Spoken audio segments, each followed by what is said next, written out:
Kuna wakati huwa sijiwezi. Kuna wakati hata saa zingine haja kubwa huwezi zikia imekuja.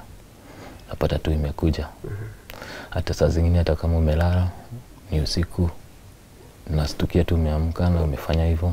Na ninasemanga ingekuwa, unajua si ati ni kupenda kwake kukuwa mgonjwa, kuna sababu. Ninajiulizanga ingekuwa ni mimi naweza taka kuachwa, naweza taka kufanywaje. So unamtreatingi venye naweza taka, ingekuwa ni mimi venye naweza taka kutritiwa. So huwa inaniuma sana wakati ile nimekaa hapa kwa nyumba, siwezi angalia familia yangu.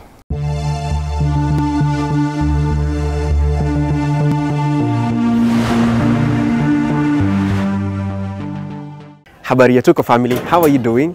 I hope you're doing well. My name is Kingori Wangeshi and this is another episode of my story. Now imagine this, uko na miaka 21, unajipata uko na ugonjwa ya diabetes. Unangangana nayo, unaimanage, but after a while unajipata tena na ugonjwa ingine ya hypertension. Sasa hiyo inafanya uachane na kazi ulikuwa unafanya. As a man, you're supposed to provide for your family and give them all they need. But now you can't do that. Hauwezani na hiyo kazi. Kwa sababu gani? Ya ugonjwa. Umepigwa na mbili. To make matters worse, unapata ugonjwa ya 3 ya kidney failure. Hiyo ndio story ya leo na tunapatana naye Alan Nyoro Kiarie hapa Thika, pahali panaitwa Kiganjo. Njoo tusikie story yake na pahali utaweza umsaidie. Alan. Yes. Vipi bana? Kwa sana. Uko fiti? Karibu sana. Ndiye mama wa home. Mkoaji? Niko poa. Hapa ndio mnashinda Hapa ndio tunashinda. Good, sasa wacha tuende kwa nyumba kwanza utupe story. Si ndio? Basi. Thank you. Asante. Ama ni wapi? Ni hapa ndani. Ni hapa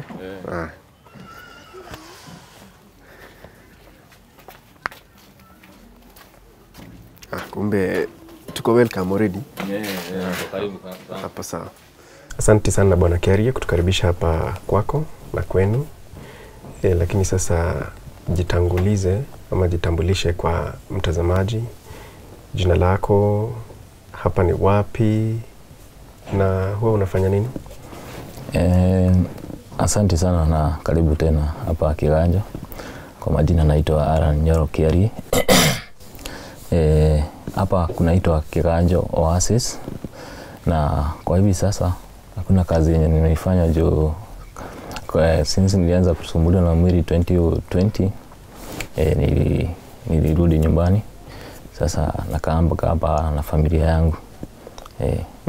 Umetaja familia, ni kumaanisha uko na bibi? Niko na bibi na watoto 2 wasichana. Mmoja ni miaka 3, huyo mwingine ni mwezi mmoja. So you're a new dad as well. Yeah. Congratulations. Thank you very much. Miaka yako ni ngapi? Niko na miaka 38. Hiyo kazi ulikuwa unafanya ni gani? Nilikuwa nafanya kazi ya taxi. Nimefanya na taxi ya inaitwa Gym Cab kwenye nilikuwa nimeajiriwa. Kutoka mwaka wa 2013 mpaka ile Uber ilikuja. Nikatoka huko Gym Cab iko pale karibu na Roaka, pale Gigiri. So nikatoka huko 2015 December nikajoin Uber. Huko nikaajiliwa na watu 2 mpaka venye nilipata shida ya pressure. Pressure inishika, ilianza kunisumbua kabisa mwaka wa 2020 March. Sasa hiyo ni damu. Sasa hiyo ni damu kukimbia. Hypertension. Hiyo sasa ndio nilijulikana niko na hypertension. Na nikaanza madawa immediately za blood pressure. Kwa familia yenu kulikuanga na hiyo history ya hypertension? Kwetu hata hiyo historia ya kisukari hakunanga. But of late sasa kuna wenye wamekuja wenye wazee kuniliko. Ndio wameanza kuja wakitabirikana. Kuna 2 wamepatikana. And I think they are about 50. So mimi ndio nilikuwa kwanza kwa kifamilia. So tuelewane vizuri, pressure ilipatikana 2020. But before that kulikuwa na condition ya? Kulikuwa na condition ya sukari. And bairi nianza kunisumbua mwaka wa 2005 November. Sasa 2005 ulikuwa na miaka ngapi? 2005 nilikuwa na miaka ya 21. Ndio ulipata diabetes? Ndio nilipata diabetes. So ulikuwa na manage aje? Kutoka hapo venye nilijulikana niko nayo, nilianza kutumia dawa ya insulin ya kujidunga, ambayo najidunganga asubuhi na jioni. Hiyo miaka yote kuanzia 2005? Hiyo miaka yote kutoka since 2005 nimekuwa nikijidunga mpaka wa leo. So 2020 ambapo ulipatikana na pressure, ukaacha kazi ya taxi hiyo ya Uber? Juu normally ukiwa na hiyo hypertension unakuanga na shida na macho, kusumbuliwa na kichwa, saa zingine hata unasikia kuna shida ya kubreathe. Ulikuwa umejisevia kakitu? Sikuwa nimejisevia kakitu, juu unajua hiyo wakati biashara haikuwa mzuri, ilikuwa imenoga kabisa. So sasa kuanzia hapo unaanza kutreat conditions mbili, diabetes na pressure? Na pressure. Na umetoka kazi? Kuliendeleaje? Sasa after hapo nimekuwa nikisaidiwa na friends, babangu akiwa mmoja, wazazi wangu akiwa mmoja, pia kifamilia akina aunties, cousins wamekuwa wamekiingilia. Pia kuna mwingine siwezi kosa kumtagua sana, my sister-in-law amekuwa ametushikilia sana. Saa zingine unapatanga hata kwa nyumba, kama hata saa hii sasa, hata hakuna mtu amekunywa breakfast saa hii, kagasi kaliisha, au kameisha, nilikuwa tumenunuliwa na yeye. So hata yeye amekuwa wa kutushikilia sana. Hao wengine ni marafiki wenye tulikuwa tumefanya kazi na wao. Kuna wengine tumekuwa tumesoma na wao college. Kama mwenye alituambia kuhusu history, anaitwa Wanderwa? Anaitwa Wanderwa. Wanderwa hata anakujaga personal peke yake, si lazima akuje as a group. Anakujanga, unasikia anauliza, ananipigia simu ananiuliza uko wapi. Saa zingine anajuanga like every like Tuesday naendanga clinic. So utasikia wakati amefanya nini, ameniuliza Alan uko wapi? Namwambia niko kwa nyumba. After a few minutes tunamwona amekuja. So hao wamekuwa marafiki wa karibu sana, wamenisaidia, wamenishikilia kama brother yao sana. Sasa condition hizo za blood pressure na diabetes zinahitaji a special diet? Zinahitaji a special diet. Haya, sasa hiyo ndio challenge nyingine, na ndio sasa hapo bibi yangu anaingilia. Na nampenda sana juu ile kazi ananifanyia ni kazi ya kubwa sana. Kama sasa sasa niko na shida ya kidneys, huwezi kula kila kitu. In fact madaktari wanakuambianga usikule kitu yote imetoka kwa mchanga. Ngoja kidogo. Ni vizuri tuelewe hapa. Tulianza na diabetes. Tukaingia blood pressure. Sasa kuna shida ya kidney. Sasa kuna shida ya kidney ambayo imefika end stage. End stage 5 Hiyo ni kumaanisha nini? End stage sasa kuna zile inakuanga na stage 1 na stage 2 na stage 3. Na hii yangu inakuanga very funny juu ikijulikana ziko na shida ni last year. Na within that year, kutoka hiyo nini, madaktari wanasemanga from one stage to the other inafaa kuchukua even more than 3 years from stage 1 to stage 2. But hii yangu imeteremka tu na within 1 year imefika stage ya mwisho. Sasa hiyo stage ya mwisho wakikwambia walisema wanamaanisha nini? Hapa sasa stage ya mwisho, sasa hapo ndio sasa kidney zimefail kabisa. Na ndio sasa unaona nimeenda nikafanywa hii kitu inaitwa fistula, ndio ifanywe dialysis. That means sasa kidneys zimecollapse kabisa. Haziwezi fanya kitu kwa mwili, na ndio unaona hata mwili imefura. So hii si sura yako? Hapana, hii si sura yangu. Macho nimeona yes imefura wakati tumeingia. Hata huku huwa na fura. Na hapa pia inatoka. So ndio mwili acha kufura, lazima waweke nini hapa? Hapa sasa, hapa lazima ufanywe dialysis sasa. Ndio uoshwe damu ya kutoa zile uchafu, figo haziwezi tosha. Toa juu sasa figo hazifanyi kazi sasa. Hazifanyi? Hazifanyi. Zote mbili? Zote mbili hazifanyi. Oh, ndio maana walisema iko end stage. Yeah. Sasa ukienda ukipimwa, utapata creatinine iko juu. Creatinine ile uchafu, lakini are not able to kusafisha kwa mwili. Ndio sasa hii unaona inabaki kwa mwili na inafanya mwili ubaki ufule. Saa zingine hata hii miguu ukifura, nikienda kulala inabidi nitolee trouser. Siwezi mimi nijitoa. Lazima itoe mkangu hivyo furutwe. Kwa sababu ya kufura? Sababu ya kufura. Na hii yote inafanyika ambapo uliacha kazi. Hii condition ili affect kazi yako? Ili affect kazi. Juu sasa sikuweza kufanya kazi. Nasikia ni kudrive, singeweza kudrive. Saa zingine unapatanga hata miguu muscles zimeganda. So hata unaweza fanya accident. Pate ukienda kukanyanga like hata kama brakes hivi mguu imekataa. Daktari alisema solution ni nini? Solution amesema ni kutoa hizo figo, uwekwe ingine. Juu anasema hata kama dialysis utafanywa, ni the same tu na ile unakunywanga painkiller. Like umeumwa na kichwa, umekunywa painkiller ndio ipoe, lakini deal na the cause. Sasa umepata mtu ambaye atakupea figo? Nimepata. Mmoja wenye wamefanya majaribio, kuna ndugu ya baba yangu mdogo. But huyo sasa tutumtegemei sana juu ya umri yake. He is above 45. Na due to the condition, ingetakikana mtu ako at least young. Na huyo young nimepata from my only brother mwenye ni kitida member kwetu. Hiyo sasa ndio imesemekana anaweza kupea figo. And what is required?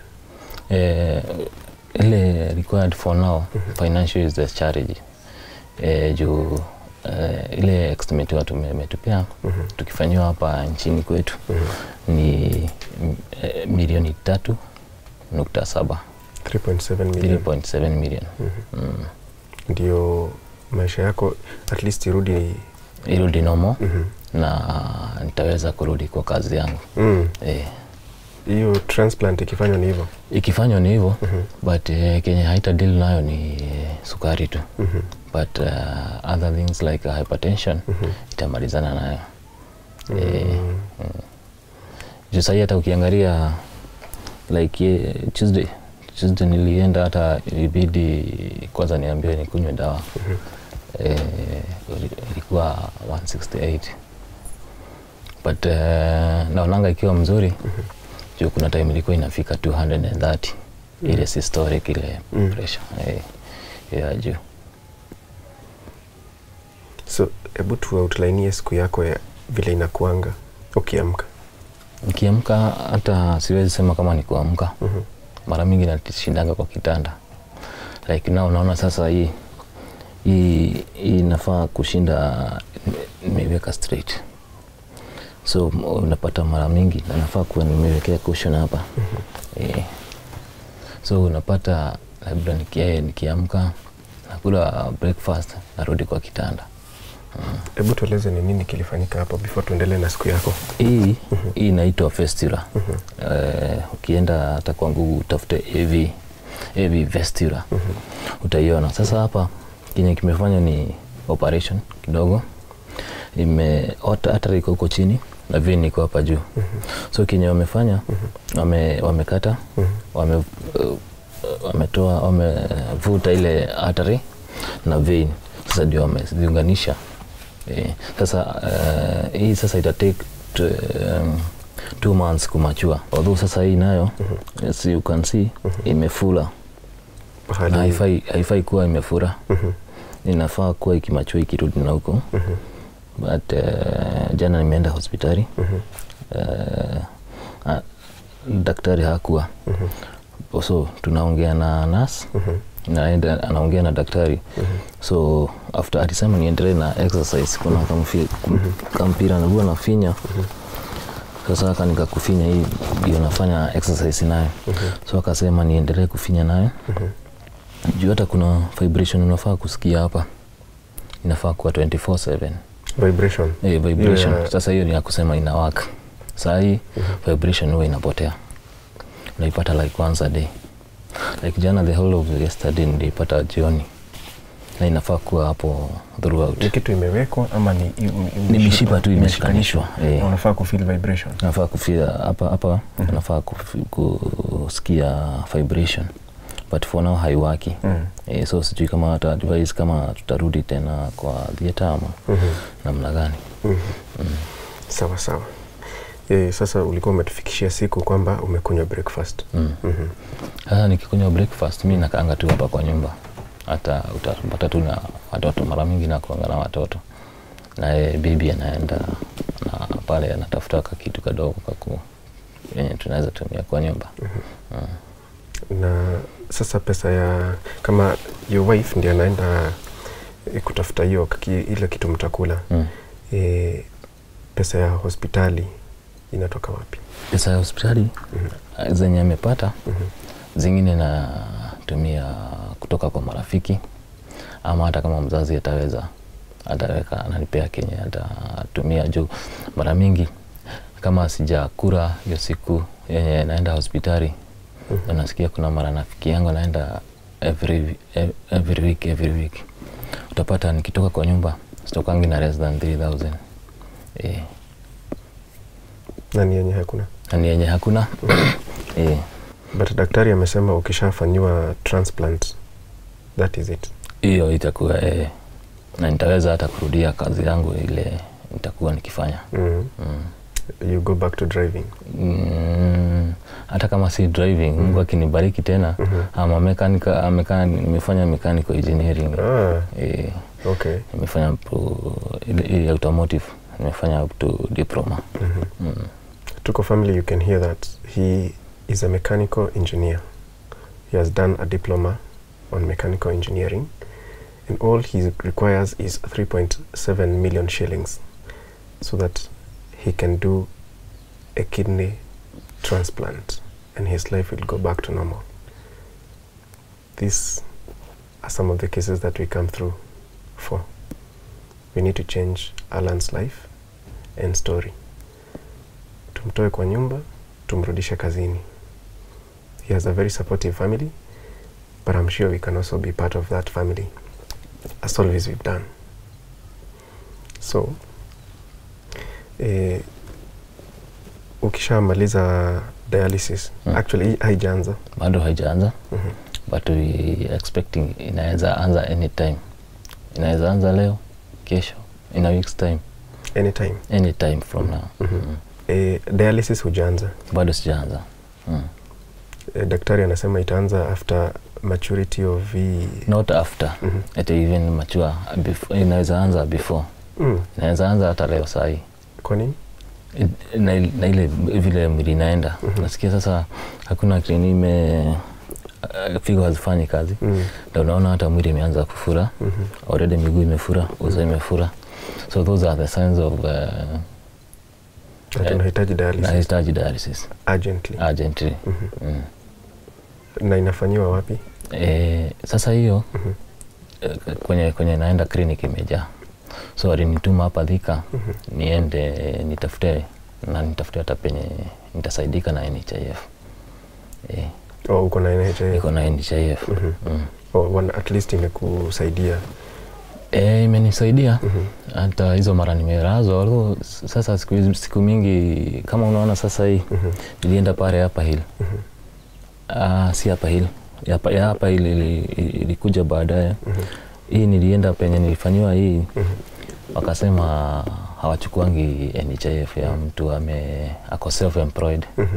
So that was also a challenge. Na watoto ulisema ni wawili wameanza shule? I mean huyu mkubwa ameanza shule? Huyo mkubwa ameanza shule. Ameanza hii mwaka. Hivi tamu ilifunguliwa last term.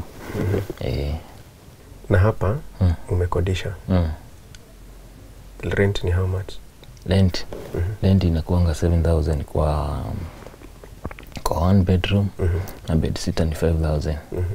Lakini hii ni one bedroom. Because of watoto.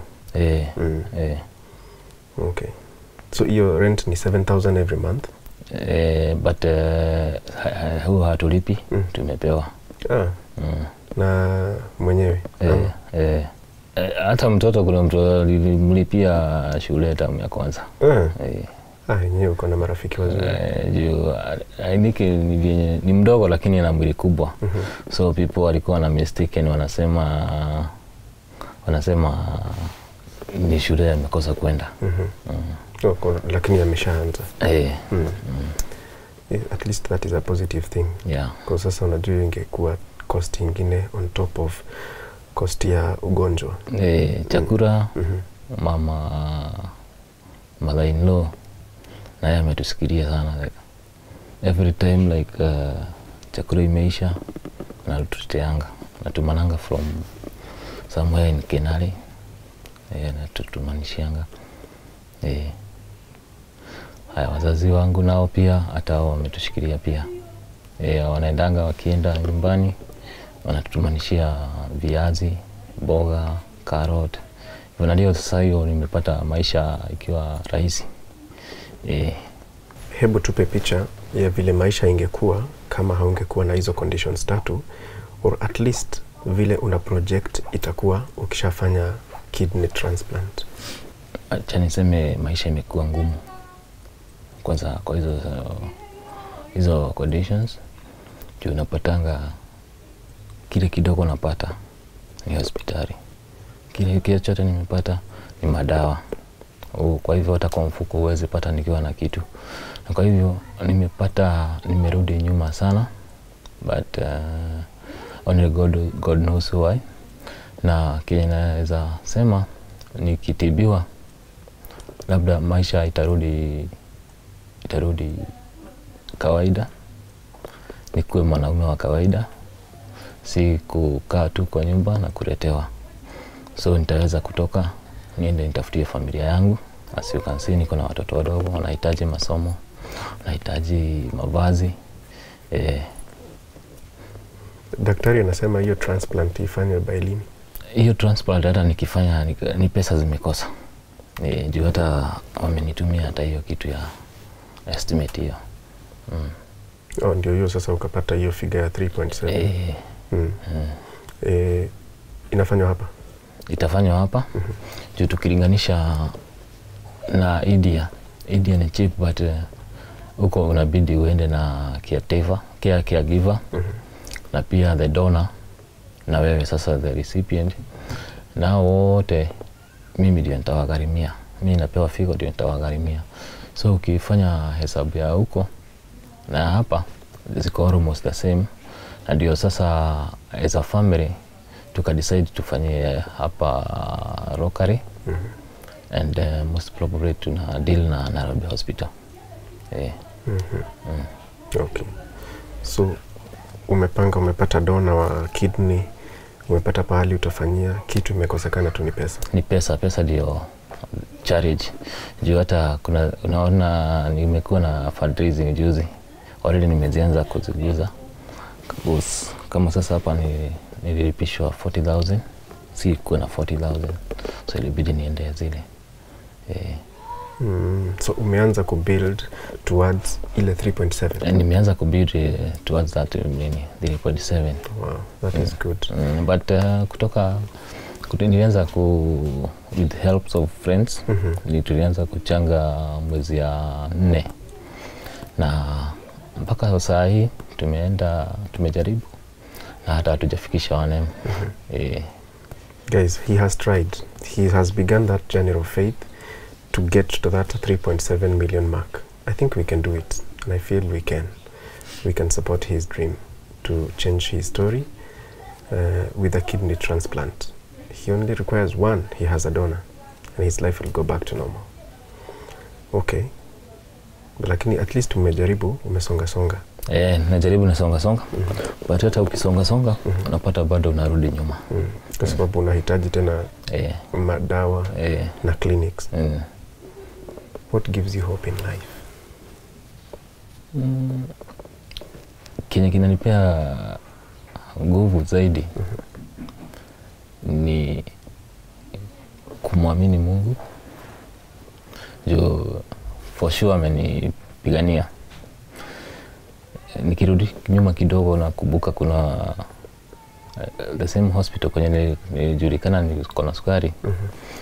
The same period kuna mama pia na yeye alijulikana ako na sukari. Yeye hakuweza kuvumilia, alichapwa na stress. Na within 3 months akakufa. But for me huwa naamini Mungu sana. Na ndiye hata amenifikisha hapa penye nimefika. Mimi saa zingine hata zile zinatumia insulin huwa nasahau na hiyo condition. Huwa naikumbuka like nikienda kutumia insulin jioni ndio nakumbukanga kweli mimi ni diabetic. But hii mara nyingine mimi huwa nasahau na najipea moyo. Na hiyo I think hata hiyo pia imenipea nini nguvu ya kuendelea kuishi. Nimejiteka kuwa positive. Na your wife ametake hii condition aje, amekusaidia aje? Kwanza nimshukuru sana. Amekuwa wa karibu sana kwa maisha yangu. Amenisaidia sana kwenye hata sijiwezi. Na hajawahi kufa moyo hata siku moja. Tunaubanga naye pamoja. Jioni, asubuhi. Na huwa ananipea motisha sana. Na akiniambia sikufi leo na sitakufa kesho. Ananiambia lazima nione watoto wangu. Ulikuwa umeniguzia kwamba she takes care of you. Kuna wakati haujiwezi. Hiyo ni kumaanisha nini? Kuna wakati huwa sijiwezi. Kuna wakati hata saa zingine haja kubwa huwezi sikia imekuja. Napata tu imekuja. Hata saa zingine hata kama umelala ni usiku nastukia tu umeamka na umefanya hivyo. Na sijaiona hata amekasirika na ile kazi anafanyanga hata kupika. Yani kuna kazi zingine ukipatwa nazo hata bibi atapotea. But huyu wangu amevumilia na amekuwa msaada mwingi sana kwangu. Okay, kwa majina ni Sarume Wanjiro, bibi ya Alan. Okay, first ukipata nako hivyo. So kwanza unatoa hizo nguo, unamtoa hizo nguo, unaziso kwa maji, unapanguza pahali alikuwa, unampea zingine ndio avae na unaosha tu. Unasema juzi kutaka kwake ni mwili. Ndio maana nimekwambia naichukuanga, ingekuwa ni mimi ningetaka nisifanywaje. Siwezi nikaenda nianze kumkelelesha yeye, wewe ni mkubwa unaweza fanya hivi. Nachukuanga juu sasa ingekuwa ni mimi na kweli haizi fanya akijua. Naona. So anafanya hata yeye najuanga anajipatanga imetendeka. So lazima na mimi nichukulie juu imetendeka, ndio maana niko hapo ni msaidie. Na ninasemanga ingekuwa, unajua si ati ni kupenda kwake kukuwa mgonjwa, kuna sababu. Ninajiulizanga ingekuwa ni mimi naweza taka kuachwa, naweza taka kufanywaje. So unamtreatingi venye naweza taka, ingekuwa ni mimi venye naweza taka kutritiwa. May God bless her. Amen. And also we wish you the very best in this treatment and in this journey. Ndio pia usemae siku moja kwamba ulikuwa na story A lakini ilibadilika ikakuwa story B. Yes. A story of hope. Yeah. And a future. Yeah. And we pray that especially hapa kwanza daktari hapa angalia ndio dialysis ianze.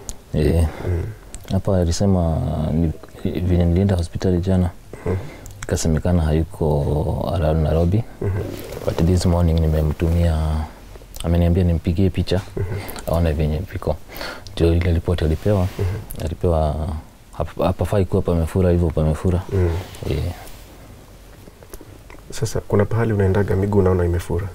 Miguu siendagi kwenda, hata siwezi enda bari. Nikitaka kwenda kama ni clinic nitolewa hapa na nichukue pikipiki niweke kwa stage.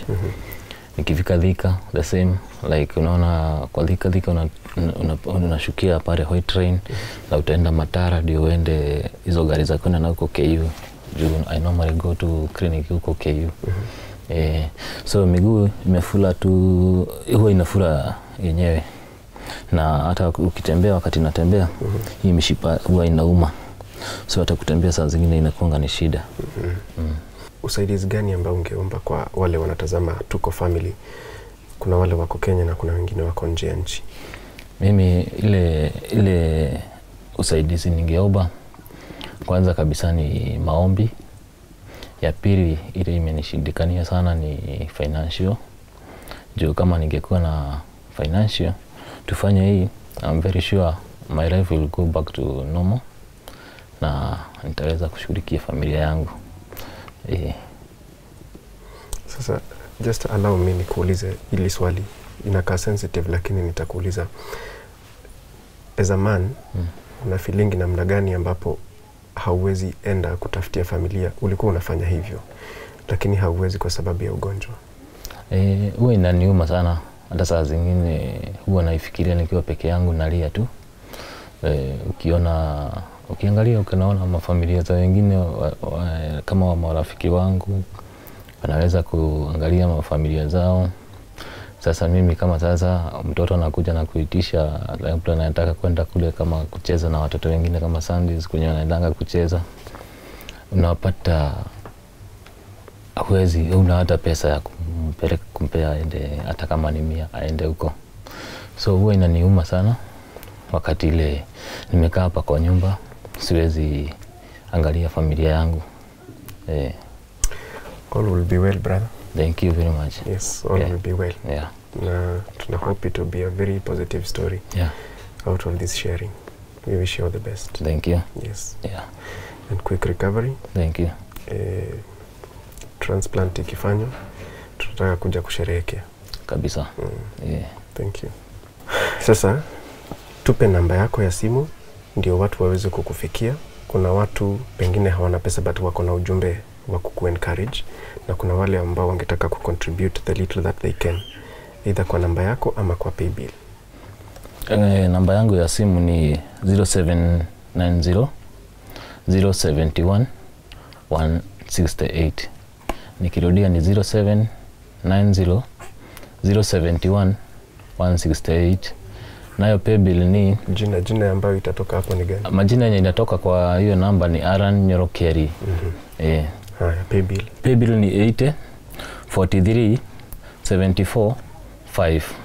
Account number ni unaweka jina Aaron. Tuko Family. That is the story of Alan Kiari. Please allow me to repeat that he only requires 3.7 million shillings for a kidney transplant that will change his life, his family's life for the better. And here we are. We can support him with the little that we have. And this will be another life changed by you, Tuko Family. My name is Kingori Wangeshi. And remember, this is my story. Tuko does not charge for such stories to be covered, but you can also subscribe to the channel and join our Patreon or YouTube membership.